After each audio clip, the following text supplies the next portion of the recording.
Hello, అందరూ బాగున్నారా? చాలా సంతోషం మీ అందరితో మళ్ళీ కలుస్తున్నందుకు.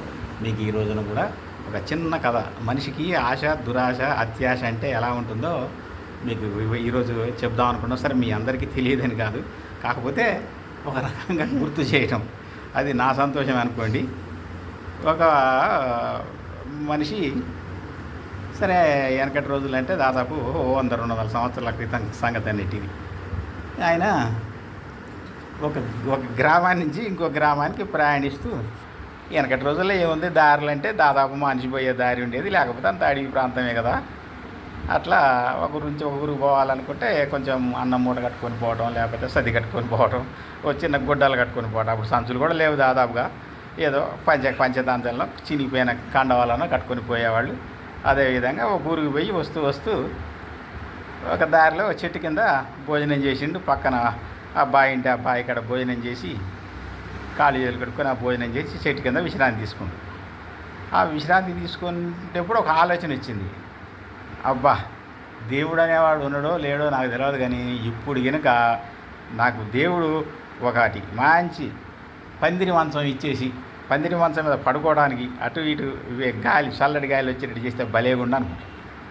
సరే, ఆ చెట్టు మీద ఉన్నటువంటి అదృష్ట దేవత ఏం చేసింది, సరే పాపం ఈయన పాపం ఇలా అంటుండని ఓకే అని చెప్పేసింది.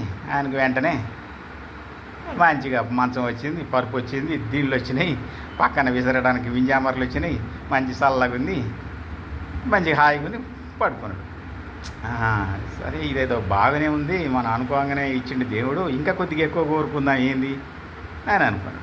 సరే, వాళ్ళు ఏం కోరుకోవాలి, బ్రహ్మాండంగా నాకు ఇటుపక్క అటుపక్క రాంబాబు రోజులు లాంటి స్త్రీలు ఉండాలి, వాళ్ళందరూ సౌకర్యంగా సేవలు చేయాలి, బట్టలు కావాలి, నాకు సేవకులు కావాలి, వాళ్ళు వీళ్ళు కావాలని కోరుకుంటాడు.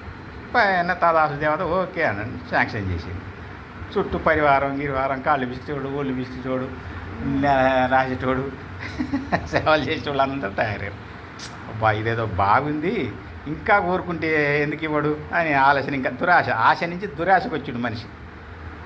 ఆ దురాశకు వచ్చి ఏం చేసిండు, ఇంతకంటే ఇంకెక్కువ అంటే నేను ఇక్కడికి ఒక గ్రామాధికారిని కావాలి, లేకపోతే ఒక రాజ్యానికి రాజుని కావాలి, నాకు మంత్రులు కావాలి, సేవకులు కావాలి, గుర్రాలు కావాలి, సైన్యం కావాలి, అన్ని ఇస్తాడా నన్ను కొనుక్కుంటాడు. సరే అంటే తదాస్తు దేవత శాంక్షన్ చేసేసింది. అది చూసిన తర్వాత ఈ మనిషి అంతటితోని సంతృప్తి పడాలనా వద్దా? సంతృప్తి పడకపోతే ఇంకా అత్యాశ, దురాశ అయిపోయిన తర్వాత ఏం చేసిండు, అయ్యో నేను అనుకున్నవన్నీ దేవత క్షణంలో నాకు శాంక్షన్ చేస్తుంది, ప్రాప్తింపజేస్తుంది, మరి ఇదేమన్నా దయమా భూతమా, ఇదేమన్నా నన్ను మింగుద్దా అనుకుండు అనమాట.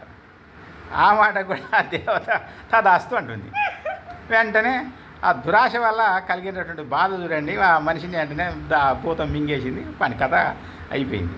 మనిషి అనేవాడు ఎంతవరకు తన యొక్క పరిధి ఏ విధంగా ఉండాలనో అంతవరకే ఉండాలి. అత్యాశ దురాశ అయిన తర్వాత మనిషి పతనం ఎలా ఉంటుందో మనకి చిన్న కథ ద్వారా ఒక వ్యక్తి చెప్పడం జరిగింది నాకు. దాన్ని నాకు ఇప్పటిదాకా కూడా అది మనసులోనే ఉంది.